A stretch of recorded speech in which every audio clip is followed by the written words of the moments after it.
right, Luke Koppa, we're back. Another episode of Gear 30. We have a lot of ground we're going to try to cover today. And so we're going to try to do the thing that we know we're not good at, which is we're going to try to move quickly through this. Mostly we're going to say we're going to try to move quickly. Yeah. Mostly we're going to say how we're going to try to do that and then probably fail. But that's okay because I am in a good mood right now because we just walked in from skiing and it is just kind of incredible still how much of a mood enhancer skiing is for me.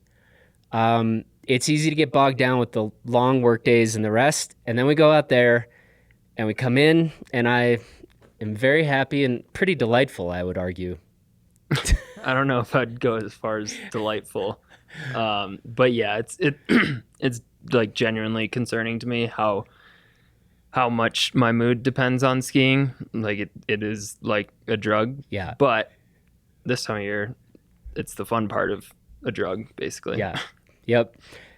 There is one other thing contributing to our mood enhancement at the moment, and that would be this Georgetown beer that we are both currently drinking. Pretty cool story here, and it's something I'm actually quite proud of. We have a Blister member, Roger, who is the founder of Georgetown, and over the years, we have given Roger a good bit of ski advice. I know you've been having a lot of back and forth with him, and it was very kind and generous of him. He said, hey guys, appreciate, all the thoughts and input. And he's like, I'd love to send you some Georgetown beer. And so Roger sent this. And as you can see, I'm actually drinking Roger's Pilsner. That's the Roger. So pretty cool. What do you have over there?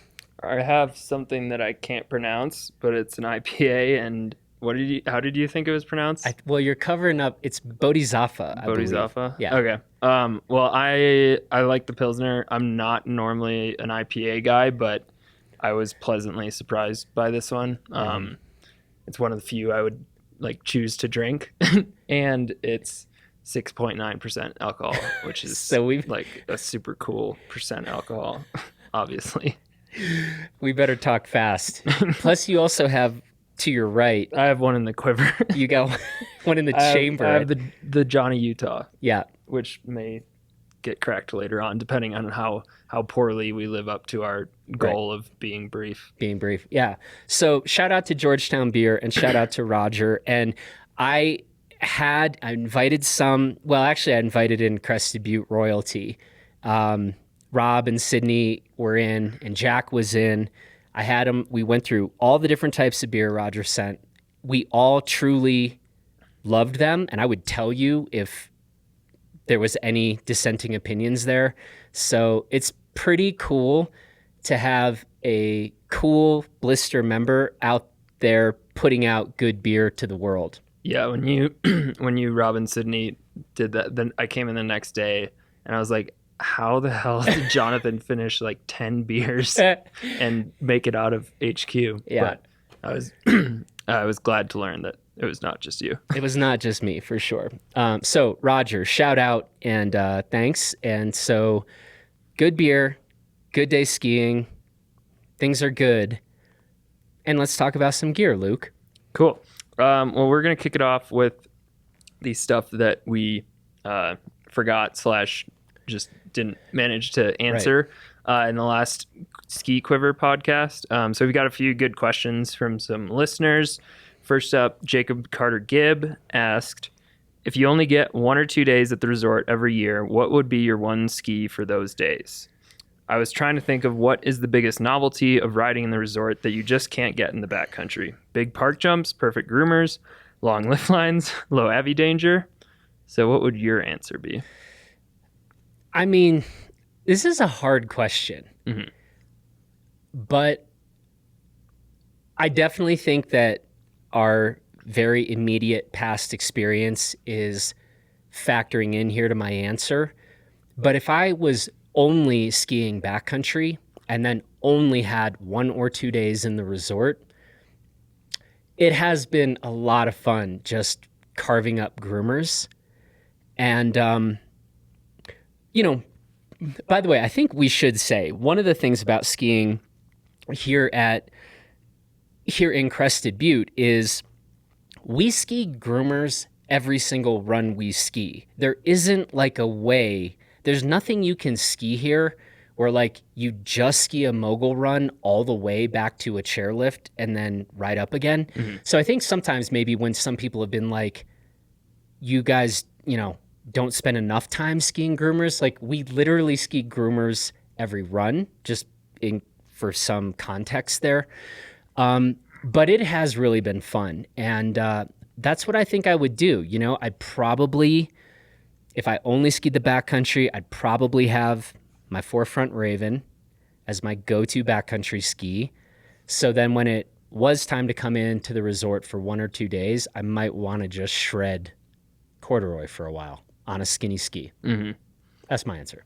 Yeah, for me, like spring touring days, like on corn, I'll still get to get that feeling of carving.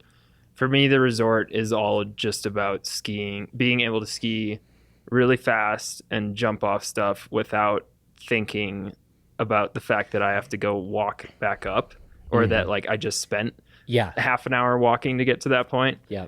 So I would get something really heavy, and I want to say the Black Ops 118, the Rossignol Black Ops 118, because lack of AVI or lower AVI danger is also a factor. But I feel like if I was only skiing a day or two in the resort, I would want to go as fast as possible, and the Black Ops is really good for that. So yeah, that would be my answer. Okay. Next question from Jocko, and he said, how do you start building the larger quivers? Example, 3 or 4 or 5 skis. Do you immediately lock 1 to 2 skis as the cornerstones and then select the complementing skis? Answer, maybe, but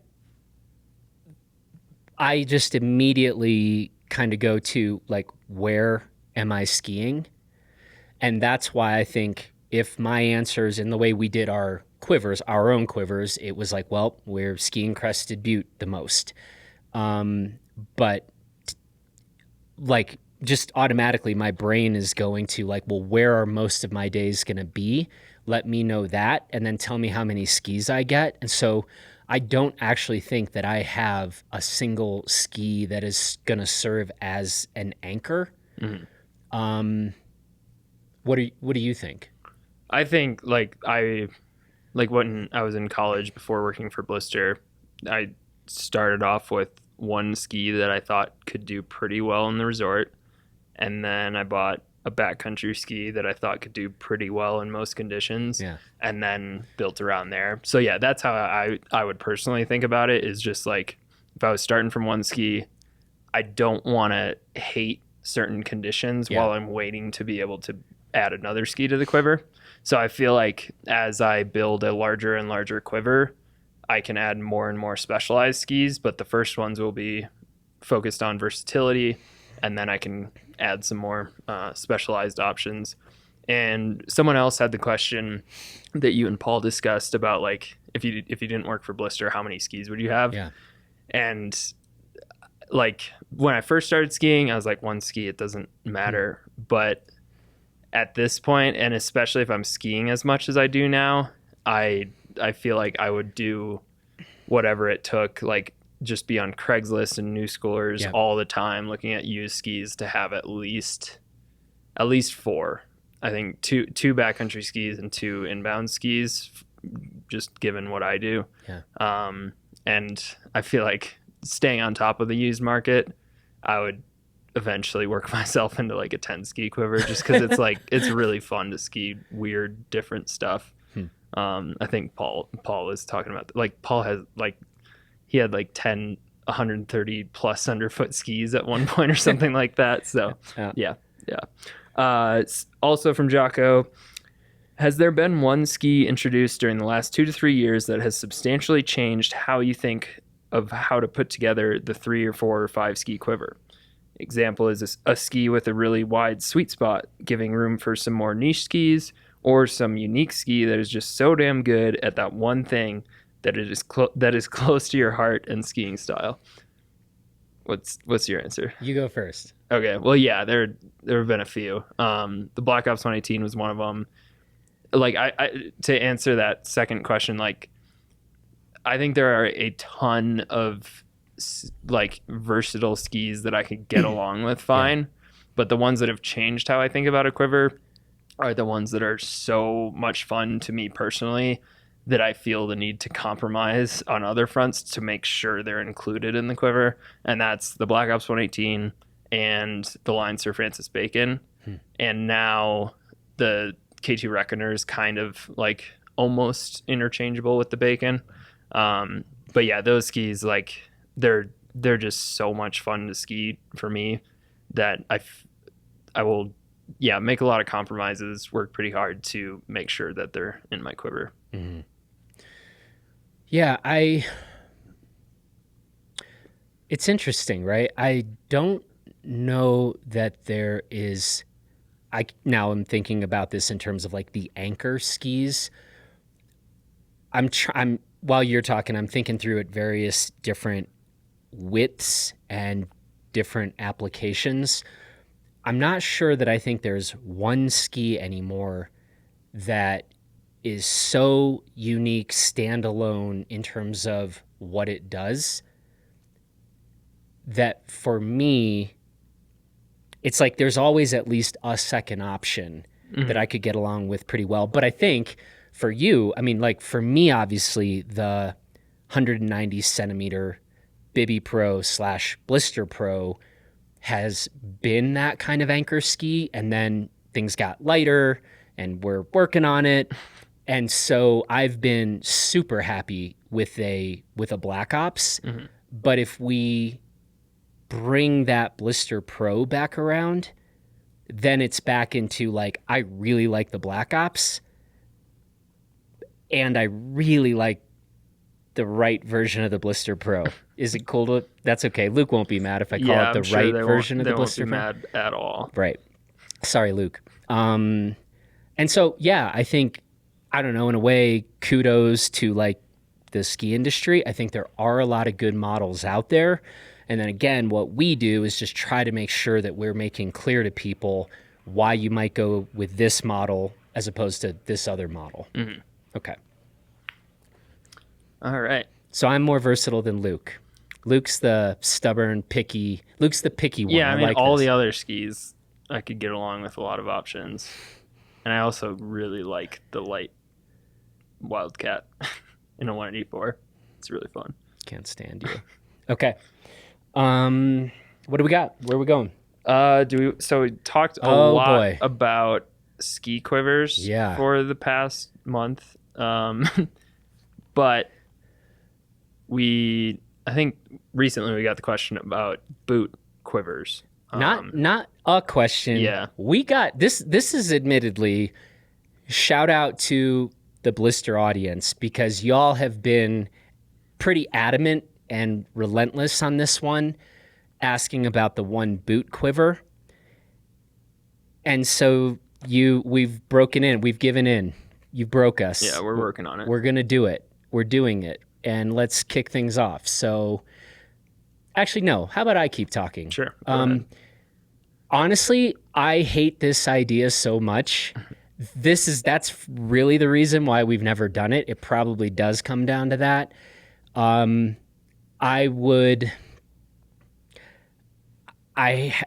I guess I'll put this question to you, but I would rather, I guess, have one ski and two boots than two skis and one boot. Like, I've been pretty staunchly opposed to the one boot quiver. Are you in agreement or no? I think I would agree with that. Like, the difference to me, like a touring boot, like a dedicated touring boot, can walk a lot better and be a lot lighter. Basically just makes a bigger difference than getting like I don't know, like 50-50 boots. ironically, like I skied what is considered a 50/50 boot as my inbounds boot. I didn't tour on it very much. Yeah. But so I'm not like so opposed to that, but I feel like I would notice more of a difference by having 2 boots than having 2 skis. Yeah. And it's funny, on our one ski quiver, I think you and I ended up in largely the same. We had pretty much the same answer: Fisher Ranger 102 FR. Bit of a question of whether to put a Duke on it, or a Duke PT on it, or to put a shift binding on it. But if you gave me, I went with the Ranger plus shift. If you gave me my beloved Head Raptor 140 RS to use inbounds, and then I transitioned over to my beloved Technica 0G Tour Pro to skin, I'm not mad at life. Yeah. But so now, and what would do you have a current 2 favorites on the boot front if you went to 2 boots with that one setup, Ranger plus? I'm a bit in between boots right now. So my Nordica Striders finally broke about 2 weeks ago after what I think is over 200 days of skiing. But anyways, the walk mechanism snapped and no longer goes into ski mode. So it's kind of hard to ski like that. Anyway, trying a few alpine boots. Right now, I've been skiing the Technica Mach 1 130 MV and really liking how it skis. My feet are notoriously terrible to fit boots because I have a really... Because God hates you? Yeah. Low volume ankle, low instep, skinny calves, very high volume forefoot. So not many boots offer that combination out of the box. But anyway, that boot, I'm really liking it as an inbounds boot so far. I'm curious to try it with a booster strap, and I'm curious to have some work done, hopefully by our reviewer / boot fitter, Kara. Kara's the best. Yeah. So anyways, that's currently leading as my inbounds option. And then if it fit my foot, the 0G would easily be my pick, but it doesn't because of aforementioned weirdness with my feet. So I would go with the Atomic Hawks Prime XTD 130. Boots have too long of names these days. But I toured in that boot all spring and summer last year. It's not super light compared to a 0G or a Mastrali or whatever. But I mean, I did like some 12-hour days in it with a lot of walking and skinning, and didn't really bother me, and it skis great, and it fits better than any touring boot I've used that walks that well and skis that well. So those would be my pretty easy choices right now, but maybe my alpine boot choice will change, or if Technica just wants to make like a custom 0G just for my feet, that would probably win. Hey Luke, you want to know how I know that God hates me less than he hates you? Because your feet fit in everything? Yes. Just wanted to make sure we had that on tape. Yeah. Okay. I'm not gonna lie. I was kind of thinking about the fact that I've finished my Pilsner. And too bad you didn't grab an extra one. Well, in a minute I'm gonna run to the back and grab another one, but I won't do that yet. I'm gonna find a topic that you can talk about that I don't care about. So I already have something in mind. But so, where are we then? Did you answer the question yet? Then to the one boot? Oh, one boot. I would just go back to my Striders. Okay. Yeah, they walk well enough, and I'm perfectly happy skiing them in the resort. I might bump up to the 130. I've been skiing the 120 the whole time. I like its forward flex a lot. It's the one drawback with that boot is the rearward flex is not great. Yeah. Compared to a rigid boot. But yeah, I mean, I know the Strider will fit my feet. I know I love skiing in it, and I can deal with skinning in it. But I would be pretty bummed during like the stupidly long summer days when we're just walking around for 10 hours. But yeah, I mean, I ski that boot inbounds all the time. So personally, I'm not as upset, but I feel like I'm a bit of an outlier probably. Mm-hmm. So for me, again, I'm not saying it's right. I'm just saying it's true. I've kind of skipped this heavier 50/50 boot with a walk mode because I'd rather just ski heavy, good, non-walk mode, alpine dedicated boot in bounds. So I haven't been like, reviewing a bunch of that category of boots. And I realize I probably need to, because for a lot of folks, that's precisely what they want to know. So my apologies. That said, of the stuff that I have actually skied, I think my answer would be the Lang XT3. But I kind of want to cheat here. So that is my answer, stock setup Lang XT3. But then what I would probably want to do is experiment with using a Zip Fit World Cup Gara liner in bounds. And I haven't done this yet because, again, I'm a little bit dispositionally against skiing in bounds and boots that have walk modes. But if I could cram a Zip Fit World Cup Gara into that XT3, I do actually think it would definitely make the boot heavier and perhaps help with the suspension a bit. And I'm quite like, the XT3, it's not the lightest boot out there. It doesn't have the most range of motion, but it skis well. And so especially if you let me cheat and put a Zip Fit in there, probably that is how I would roll right now. And I think, I will start taking my head out of the sand and taking a closer look at some of these sort of 50-50 options, and maybe I'll even ski one in bounds at some point. Yeah, we'll see. Speaking of boots, can I say something about boots that I'm really excited about? And I don't think we've actually talked about this anywhere on Blister yet. Sure. Thanks, Luke. I think this is going to be game-changing. I might not get every exact detail and fact correct about this right now, so, forgive me if I don't, but here is my understanding of things. My understanding is that certain patents have expired on elastic power straps. Let's say ones that might resemble booster straps. Which is to say, my understanding is that all boot manufacturers now will be allowed, if they desired, to start putting elastic power straps stock on their own boots. Okay, forgive me if some of those, I'm trying to be a little bit vague on this to try to not be flat out wrong on some of this. I think this is game changing. And, there are a number of really good low volume LV 130 flex boots out there on the market that I get along with quite well.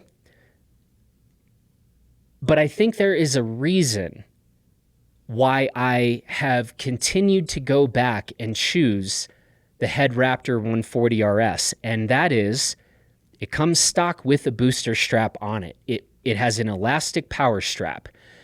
And my hypothesis here is that, given that apparently God likes me more than Luke, and so I have a foot shape that works with a lot of 130 flex LV boots, I actually wonder if that elastic power strap has been one of the most significant differences when it comes to, say, thinking about a Technica Mach 1 LV versus a Lang RX 130 LV versus the Head Raptor 140 RS, which is actually a 130. And so this should be on your radar, people. And I have talked to some boot manufacturers who are very much aware of this, maybe have some plans for making their own elastic power strap. But for me, I honestly think, while it sounds simple, this is like one of the biggest developments in at least 130 flex LV boots. And maybe we can broaden out to say that many people are going to start getting boots with an elastic power strap. And if you have not formerly used a booster, I think your life is about to get better. Luke, do you think I have overstated things, oversold things? I don't Maybe think there's any way. but I mean, no one also- cares about your stupid foot shape. So if we, fit, this isn't gonna make anything fit you better. Yeah, I mean, ironically, the last boot I used, or the last boot I owned with a booster strap, was the one that so badly damaged my toe that I have a permanently deformed toenail.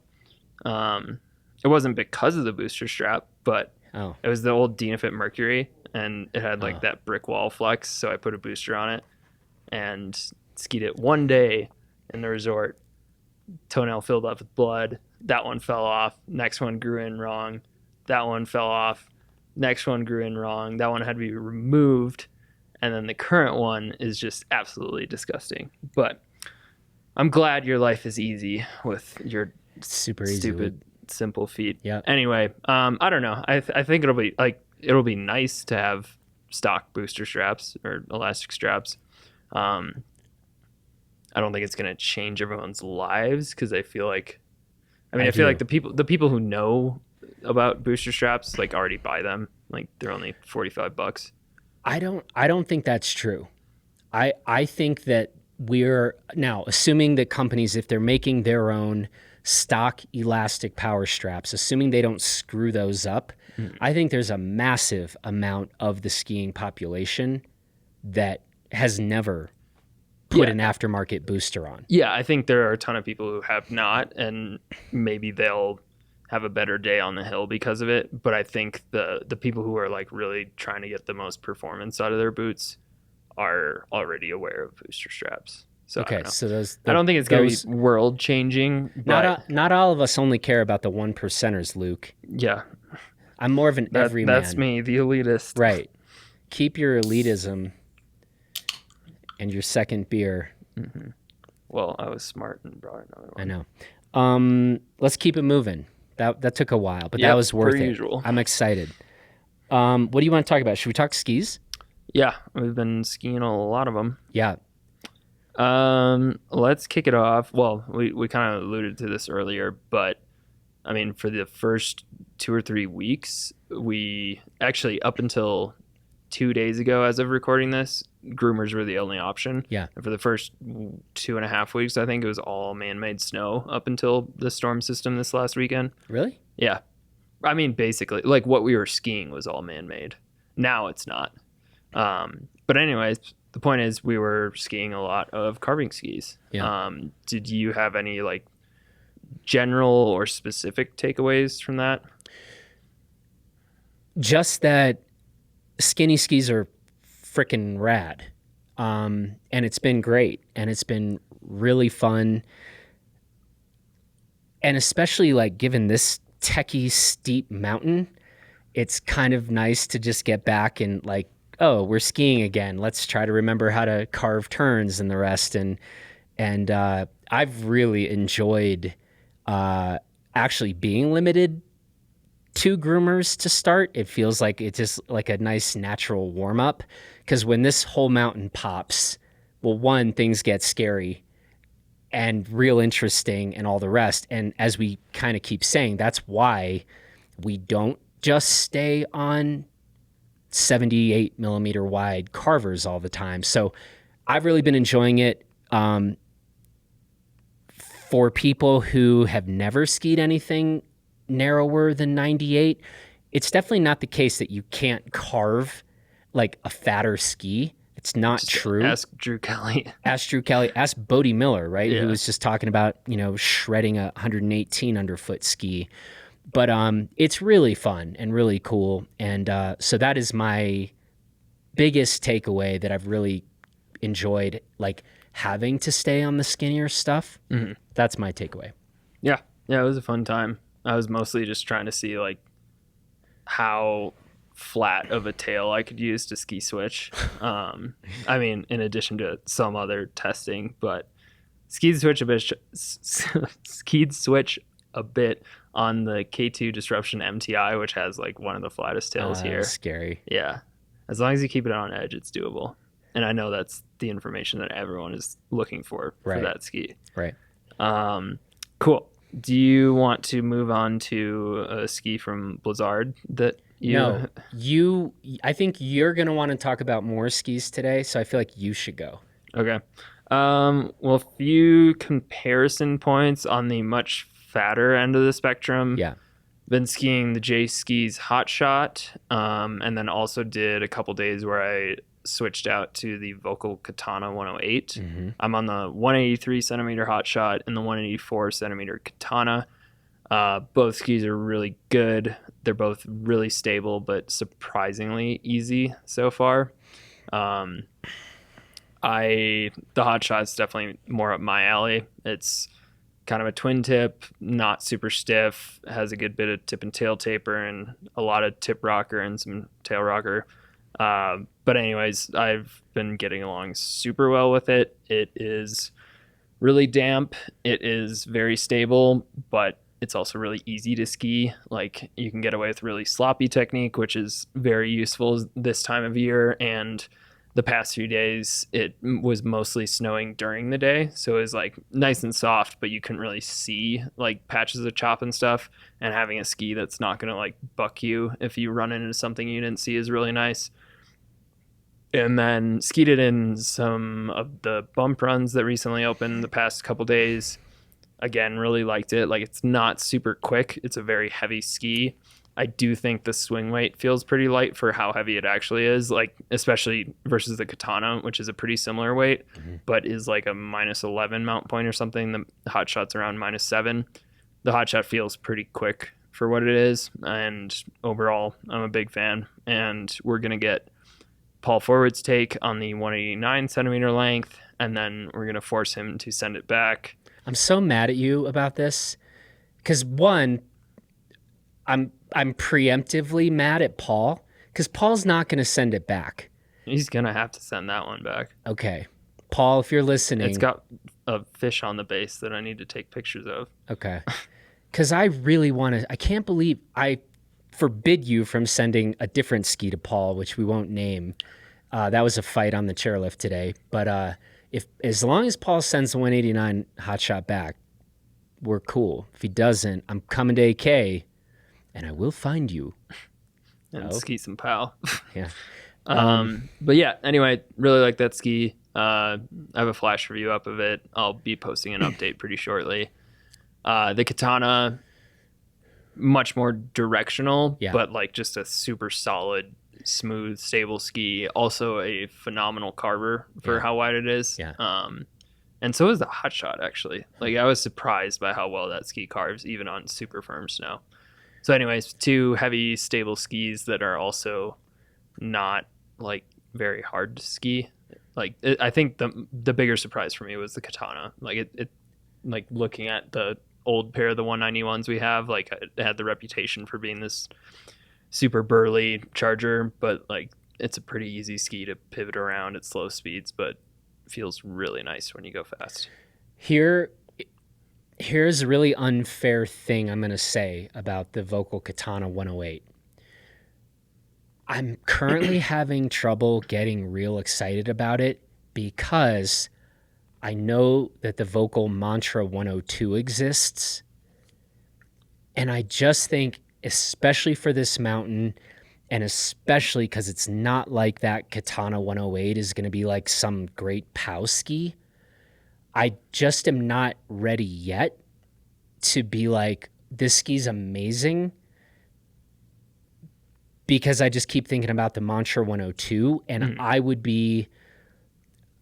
not sure yet where I would take the Katana 108 over the Mantra 102. If it's a day where I would want to use one of these skis, I think right now I would still break for the Mantra 102. Agree or disagree? Yeah, I mean, I haven't been on the Mantra 102 in a little bit, but they definitely share a lot of similarities. Yeah. I think I know I would prefer to ski the Katana in POW, Neither But of them. I don't want to ski either of them in POW.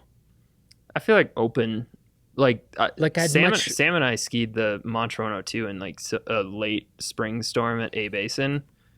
It's like it floats well for what it is. Like for a 102, like that's a benefit of the super fat tips and the super setback mount point. Yeah. But I don't know. Yeah, I think it'll be interesting to ski them back to back and see. I would say this. This was a bit of a question I think we raised somewhere in the past. I don't know if it was on a Gear 30 or if we wrote about this. If the question is the Katana 108 basically a Mantra 108? I think the answer is yes. Yeah, I don't think that would be a super big stretch to say. There's a lot of family resemblance. If the Katana 108 was just called the Mantra 108, no part of us would have questioned that or been like, that's bizarre. It completely slots in. So if you already have your 98 to 100 underfoot covered and you're good there and you like the sound of the Mantra 102 or what we're saying about the Katana 108, that's where I think the Katana 108 would make sense. That's what I have to say about that. Cool. All right, your turn. My turn. Blizzard Bonafide. I've been skiing this. Bonafide 97. Blizzard Bonafide 97. Thank you. If I'm going to pronounce Blizzard incorrectly, I should at least throw on the last number of the actual ski. Yeah. Seems only fair. I do really like this ski. The thing that has been really interesting to me is I've actually been skiing the Bonafide 97 and the Solomon Stance 96 and kind of doing a bit of an A-B there. Punchline, not that similar of skis, I would say.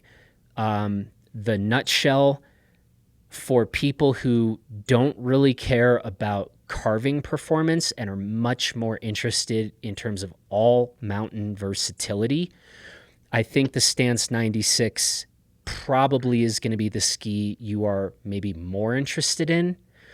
When it comes to carving on, especially the firmer the groomers get, I think the more the Bonafide 97 stands out, you can just get that ski a little bit on edge and that shovel will engage in a way that the Stance 96 doesn't. I still think on a soft groomer, that Stance 96 is a ton of fun. I think a lot of people might find the Stance 96 to be an easier mogul ski, quicker in trees and the rest, but that skier who really knows that he or she likes a really strong, powerful ski, that's more where I think they're going to move toward the Bonafide 97. Yeah, I'd agree. I got out on it for the first time the other day. The Bonafide? The Bonafide 97, yeah. And yeah, I think it's a very good carver for what it is. It's not a ski I would own. Yeah. Like, I feel like it requires more speed to really feel lively and requires more work than I really want in bumps and stuff. But yeah, the Stance 96 and the Stance 90 that I've been spending a lot of time on, both really good all mountain skis. And I would say, like you said, like if you don't care about carving, I wouldn't go that far. Like those skis can be fun to carve, but compared to a Bonafide or a Brahma, they're not. Yeah, there's not a ton of instant engagement from the tips. They don't finish a turn with as much power or precision, but I had a good time carving on them, and I really like them off piste, especially the Stance 90. Like I haven't been on the 96 as recently. I skied it like back when the full mountain was open last year, but the 90 has been a lot of fun. We have it in a 176 centimeter length, so a little shorter than I typically ski, but carves well, is energetic, and is really fun once anything ungroomed opens. Like light in the air, pretty poppy, and the ski I've been comparing it to is the new Armada Declivity 92 Ti, which shares a lot of similarities. They're around the same weight. The Declivity is a little more fun to carve, but both skis are a lot of fun in bumps because they're pretty light and really energetic, and their flex patterns aren't like super burly. I've just been thinking about them basically as like hot dog skis, because I'm like, I wouldn't typically go for something that directional, but those skis feel like somewhat playful directional flat-tailed skis, if that's a thing. So I've really been liking those skis and looking forward to hopefully getting on the Stance 102 later this season. Yes. And hopefully the Declivity 102 as well. I think Butte & Co. next door actually has one, which I might have to steal. We should steal. Along with the Armada Stranger, which looks absurdly fun. Okay. Should we talk about apparel? Or did you have other skis? I want to just do some quick highlights on some other skis. First off, we have 2 skis with DPS's new construction. It's called Pagoda Piste. You can read about it in our first look of the Pagoda Piste 100 C2. But we now have the production versions of the Pagoda Piste 94 C2 and 90 RP. Long story short, pretty lightweight skis, somewhat typical of DPS, but I really like the shapes. I think they both serve different purposes, and it's pretty clear, clear demographic for each different ski. I do think for their weight, they ski quite well. 94 C2 kind of reminds me of the Declivity a little bit, like a nice shape for initiates carved turns pretty well, but quite easy off piste as well. The 90 RP is a very different ski than most skis that narrow. It's got a lot of tip and tail taper, tip and tail rocker, and a pretty tight, I think it's 15-meter side cut radius. But I think for someone who spends a lot of their time off groomers on a ski that narrow, it's going to be pretty appealing. But anyway, I'm looking forward to testing those against some heavier options just to really get a grasp on that new construction. So wait, just to clarify, is it fair to say that currently we're thinking of the Pagoda 90 as almost being like a skinny Whaler 112? Yeah. Basically how DPS is doing their shapes now is RP, I think it originally stood for resort powder. Basically it means more taper, more rocker, tighter side cut. C2, less taper, less rocker, longer side cut. So yeah, it does resemble the Whaler 112 shape. It's the orange ski back there. But like obviously in a much narrower package, and those like the taper and the rocker is much more dialed back on the narrow ski. But yeah, you could kind of think about it like that. Okay. Quick interlude for a review. How are you finding the Johnny Utah versus the Bodhisattva? I don't know. I'm not good at reviewing beer. I normally just drink PBR, but they're both good. Well, I want some words. Use your words, Luke. Well, if I knew I was going to compare them, I would have kept some of the other one so I could. Sorry, you have to freestyle. This is live. I feel like Johnny Utah is a little bit easier to drink. It's a little lower ABV, more like a Sierra Nevada type pale ale than like a full on IPA. But they're both good. This is why we don't review beer. Wow, that's why you don't review beer. I just feel like buy PBR or Georgetown Brewing. Those are the only 2 options. Oh man, that was terrible. So 2 things you've learned. 3 things. Luke's good at reviewing skis, terrible at reviewing beer, and has super weird, messed up feet. Yeah. That's what we know about you. That was 3 things. Sick. Next up, last ski I want to talk about, Renown Endurance 88. Yeah. Was just on that this afternoon. Essentially, it's a narrower Endurance 98, which we've reviewed in the past. But the Endurance 88 also has some metal in its construction. It is actually heavier than the 98. But the shape and rocker profile are really similar. Anyway, per usual with Renown skis, it is different. It feels pretty soft and very easy at low speeds when you're not pushing it hard. but you can ski it really, really hard. It very much reminds me of the Endurance 98, but I think I actually like the 88 better. I think it has a slightly tighter side cut radius. I feel like it's a little easier to get on edge. It also feels more energetic to me. The Endurance 98 I thought was like a pretty dead ski, probably because of the stuff that Renown puts in it. The stuff that the blue stuff, the silly goo. putty, but anyways, super fun ski.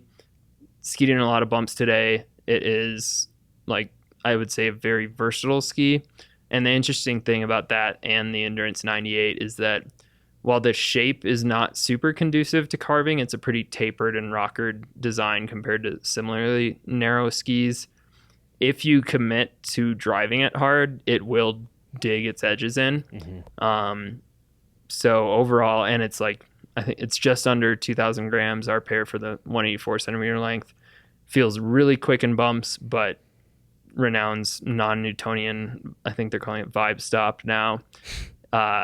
It works. Like, you can tell it feels way more stable than it should. So yeah, overall, really fun ski. And we've also been skiing their Atlas 80, which we'll be talking about soon as well. Yeah. They really should have named it the Decently Edgy Vibe Stop. I think Folsom has that patented. They have DEV tech on the Blister Pro. They have Dev tech, but this would be Dev's Decently Edgy Vibe Stop. I feel like that. And then it'd be a war between Folsom and Renown. Yeah, I feel like you'd want full vibe stop, not just decently edgy vibes stopped. Fair. Okay. This is why we're not in marketing. Right. That's one reason. Apparel. Here's what we're going to do. Is there a chance we're going to try to wrap this in like 12 to 13 minutes? That's all you have. So you know. It also means, in the interest of time, I'm not going to get up and go get another beer because nice. I have some Whistle Pig right in front of me. That seems more convenient. So I'm going to have some of that. And what do you want to tell us briefly about Apparel? Yeah, it's not like I spent 4 years of my life Right. dedicated to it.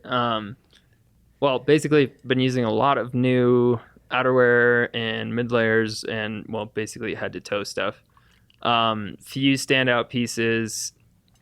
Recently got the North Face's, they call it the ACAD Future Light jacket. It's technically, I think, their snowboarding oriented jacket. Anyway, really nice fabric. It's pretty burly, but supple and has a light flannel backer on it. So definitely more of a resort oriented piece. But a nice sturdy fabric, a very nice long but not super baggy fit. Nice feature set. Overall, I think it looks really cool. It's very comfortable. Jacket. Yeah. And I think, I mean, the tough test this year has been that we haven't really been able to test water resistance very much up until this past weekend. But so, like, I used it on some storm days. It was totally fine. But yeah, I think that's going to be one of my go-to resort jackets this year. On the far less expensive side, got a new jacket from Montec. They're still a relatively new brand to the US, but the short story is that they make, in my opinion, very different and cool looking outerwear that costs typically about half or less than half as much as most of the other competitors. They don't make a ton. I don't think they make any 3-layer shells right now. A lot of their stuff is insulated. But for the price, I think it's a phenomenal deal. And they're one of the few companies that's actually taking a different approach to the aesthetic of ski and snowboard apparel, which I'm very excited to see because it can get very monotonous. But anyways, I've been using the Tempest Anorak because anoraks are cool and it looks cool. It's comfortable. It's like it's a soft, kind of a soft shell. It's got a membrane in it that's like 10K rated, so not like super high end, but it costs less than $200. It looks cool. It's comfortable. I think I'll be wearing it a lot, especially in the spring, just on its own because it's got like a fleecy lining. So that's cool. Also, still been using the Houdini Shelter Anorak a lot because it looks really cool and it's really comfortable. You can read my review on the site of that one. Then Nerona, we got a few new pieces from them. Yeah.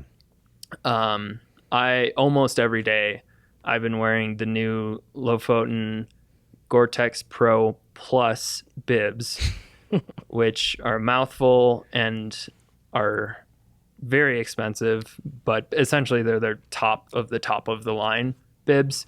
Have a ton of features, but the main story is that they use Gore's new Gore Pro Most Rugged fabric, which is quite burly, especially with the face fabric they paired with it. I love the fit.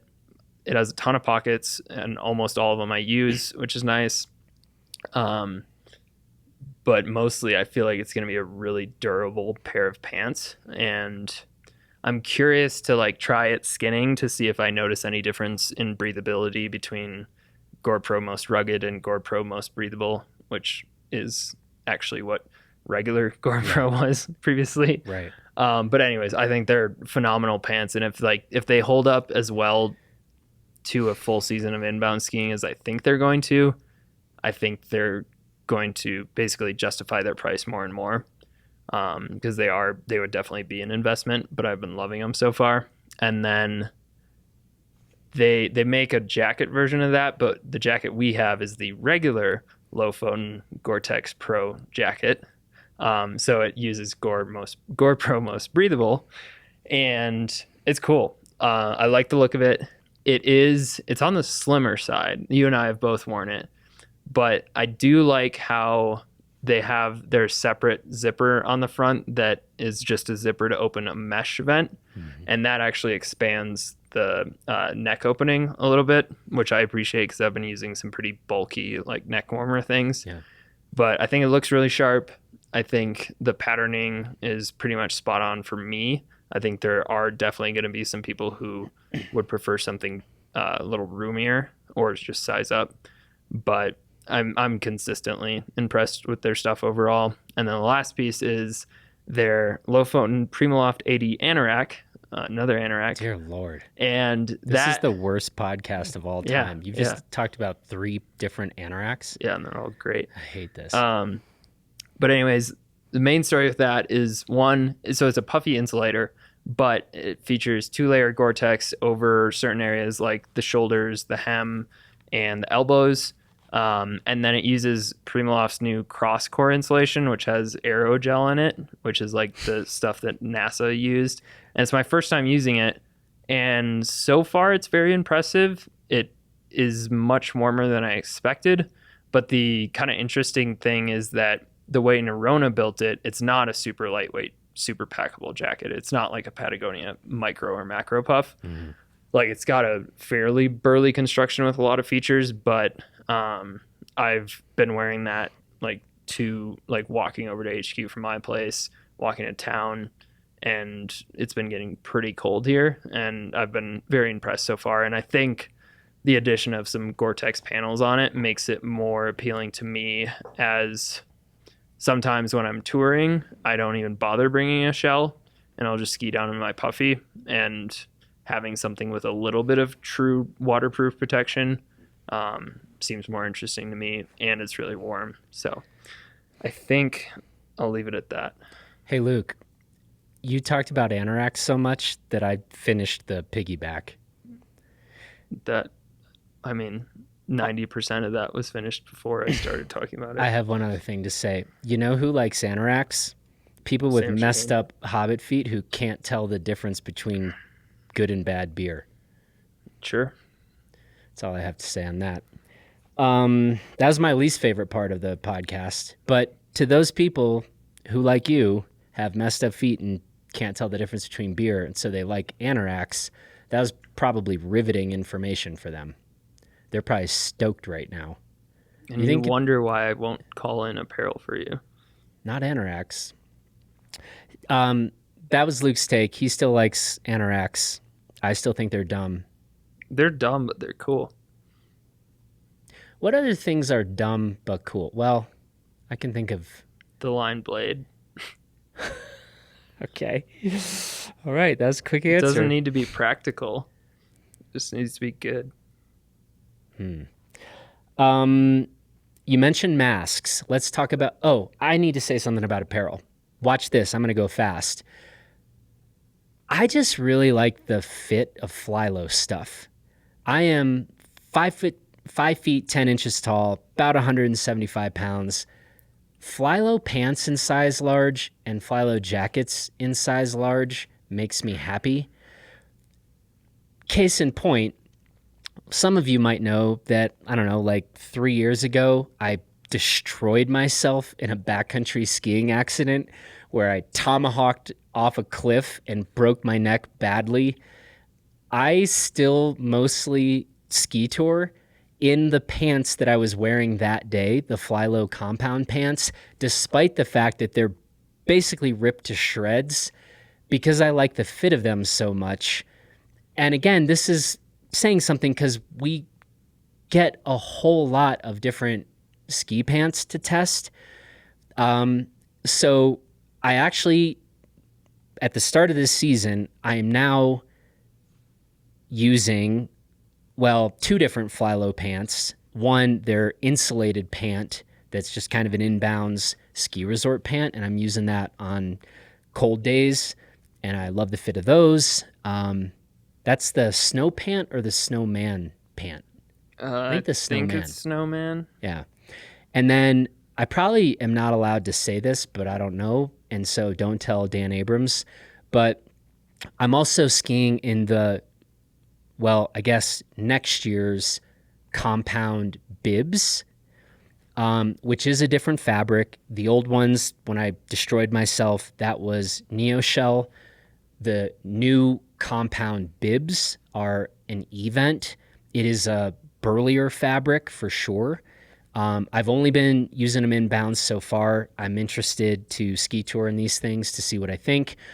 I also have not ever been a fan of bibs, but the compound bibs, it is a removable bib. So if you want to just roll in the, pants and go bibless, you can. But I've actually liked the bibs so far. Mm-hmm. It's a thinner, kind of stretchy, I want to say mesh. It's like a soft shell fabric. Soft shell fabric. It's not the fully waterproof fabric. Yeah, which is what I prefer. You prefer? No, I prefer that style of construction. That's what the Nerona bibs are as well. Yeah, and it's like, why do you need a hard shell bib running up under your jacket? You're obviously not skiing enough deep pow. Guess not. So anyway, I mostly just like the fit of Flylo stuff. And the other piece I'll mention is I've been skiing in their Albert jacket, which is just an insulated jacket, but it doesn't feel stupid bulky. Mm-hmm. And again, like especially on cold days, I like the freedom, the range of movement in both the jacket and the pants.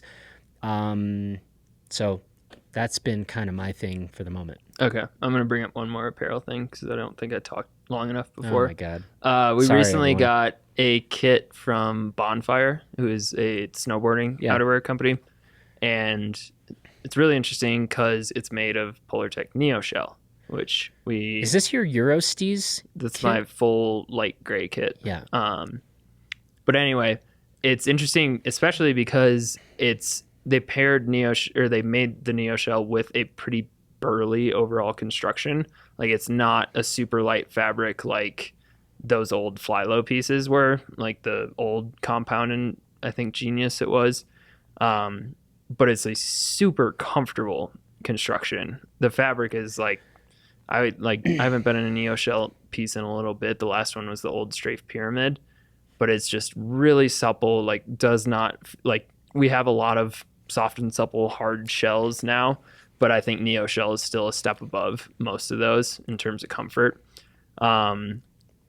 And we got it in matching all light gray / white jacket and pants, which looks awesome. It kind of does. Yeah. I agree with you on that one. The pants are a little, they're not actually that skinny, but when you're going fast, they look really skinny, as you'll see in some photos.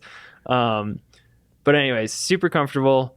I'm very interested to skin in it because it's been a little while since I've been in Neoshell, but like I know I loved it for backcountry skiing. Yeah. It is interesting that the bonfire kit's a little on the heavier end. So I feel like I'm maybe more interested in the pants as a backcountry option because I wouldn't be throwing them in a pack at any point. And then the one downside for people like me who ski is that because it's a snowboard oriented kit, the pants do not have that reinforced area on the inside of the leg. And I'm someone who is constantly hitting my skis together and doing stupid little shifty things and scraping everything with my ski edges. So that's a downside for skiers. I'm just going to find some Cordura and sew it to it probably. But I'm really liking it over so far. And I think Sam Shaheen is also going to be trying it. And he's going to be touring more than I am for now. So anyways, we're psyched to be testing Neoshell again. That's for sure. Yeah. You mentioned it earlier. We should spend just a couple minutes talking about masks, since that is a key word for skiing pretty much everywhere, I think. If you're skiing in bounds, I think a lot of places are requiring masks. Thoughts on that? Yeah, so for the most part, I've been using... we got a pair of Anon's new M4 goggles. They came out with a new set of a new whole lens range this year. They're doing their own proprietary, I think they're called Perceive lenses. They're high contrast, kind of what you'd expect for a high-end lens. Anyway, I've been using the M4 with a few of their different, they call them MFI accessories. But essentially, the Anon M series goggles and the Sync, which we've also been using, have magnets in them that you use to swap the lenses, but those magnets also will connect to magnets in their face masks. And especially for this year, that has turned out to be a really nice system. Because when I'm away from people or when I'm skiing, I can just pull it down. It's super easy. But as soon as I get close to people or get to a lift line, I can just pop it up, and while it's technically not seamless, like air is not getting through that connection, or not all air. Are you air. gonna give me COVID, Luke? I can't feel it coming through when I'm skiing, is what I meant to say. But anyway, that has been really nice rather than trying to like shove a mask up over my nose and under my goggles every time.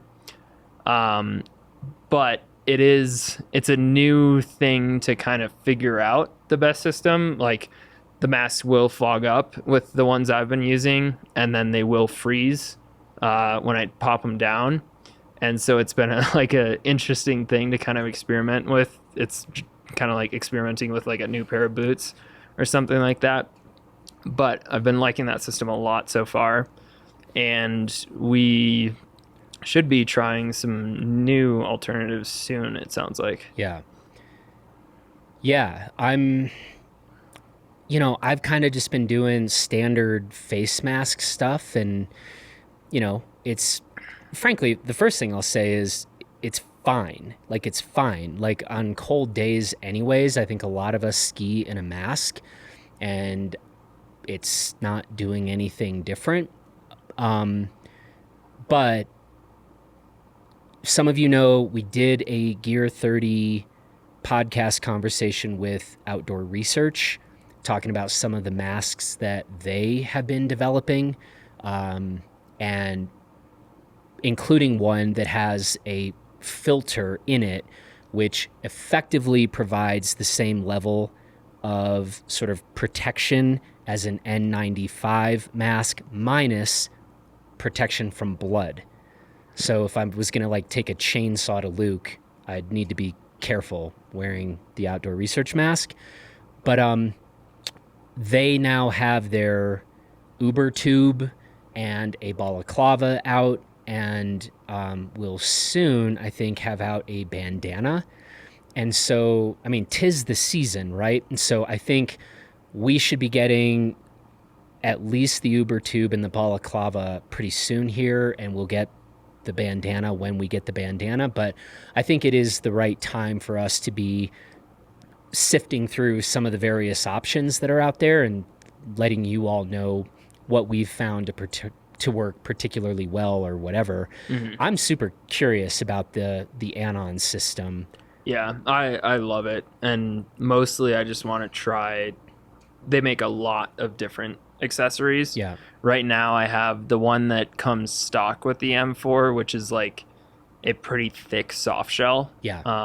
And I will only use that on the absolute coldest days. Yeah. And then I got it's their over a helmet hood, but I don't use the hood. It just it serves as like a fleecy neck warmer, and then the part that actually attaches to the goggles is just like a jersey knit, I think double layer fabric that's a little bit more breathable than the soft shell one. But yeah, I've been a huge fan so far. And yeah, we're looking forward to trying some other options. They have some like open mesh style stuff. They have some super thick, like super warm options as well. So yeah, we'll be trying those out. I think our work here is almost done. You have one more thing, Luke? Regarding masks, I just wanted to bring up that even before like ski season or anything, masks made, I think, everyone realize how bad their breath smells. And one product that I'm going to be using again, we talked about it in our how to care for your outdoor apparel article, is a brand called Defunkify. They make like a general sort of tech wash that is designed to keep odor away for longer, especially for like synthetic fabrics. And then they also make a wash that's not just like a detergent, but actively, like it has some silver in it, I believe, actively trying to keep stuff from smelling for longer. So I think I'm going to be getting a lot of that and just treating not only all my masks with it, but all my base layers and stuff, because I hate doing laundry. Yeah. So check it out if you're also finding the same issues as I am. It's that time. Let's talk about what we're celebrating this week. What do you got, Luke? For me, part of the reason I really like this time of year is because the lift stopped running at 4, and the sun sets at about like 4:45 right now. I was totally gonna go down this road. No, keep going. I love it because it's golden hour for photos for about 2 hours during the time that the lifts are running. Yeah. Which makes it really easy to shoot cool looking photos. And that's part of my job that I enjoy the most, is taking photos. So yeah, doing last runs down International and stuff on the north and west side of Crested Butte Mountain Resort, I really, really enjoy that. Okay. I was actually going to go a bit of a different direction on that one. I was going to celebrate the fact that we're almost at over. We're almost at the stupid end of things getting dark this early. And what is it? December 21st is 21st or 22nd. I don't know. Is like the shortest day of the year. And I don't know. While I agree with Luke, like the afternoon shooting is super cool and the light is amazing, I'm ready to let's get longer days. And I don't really care about that. Yeah. But what I am celebrating this week is Christmas presents that arrive early. Oh. Especially when those Christmas presents are just food. Because I kind of have a thing with my family, I just tell them I'm good. I thank you so much. I don't really need anything. And I was talking to my mom the other day, and she's like, well, I know you say no gifts, but we sent you no gifts, but we sent you food. And that box actually arrived today, and I opened it because I don't have any food and haven't been to the grocery store in quite a while. And so I was like, I feel like this is fair. Maybe ethically I should wait to open this box, But I was like, If it's food. if it's starving, if it's food and I'm starving, I feel like I put it to good use. And so I'm, there's coffee. I have coffee. I have whiskey. We're out of this bottle, but I've got some more of that. We have beer, but in terms of actual sort of caloric solid food, things were getting real low. So I'm grateful for Christmas presents that arrive early that contain food in them. That's what I got. Yeah, that reminds me. My mom said I was supposed to check my PO box yesterday or today, which I didn't do. You should probably do that tomorrow. There was like a 15-person line out the door. So no. I like drove by. I was like, nope, sorry. Yeah. I hope it doesn't go bad. I'm cutting us off because we said we'd be quick. That wasn't we were so quick. That wasn't that quick. But we covered a lot of ground. And I'm sorry for all the anorak talk. I hope you went and did something productive during that. But you did learn about the fact that stock elastic booster straps may be coming to more boots near you in the near future. And that, my friends, is also worth celebrating. And on that note, it's a wrap. Thanks, Luke. All right. Talk to you soon. Bye, everybody.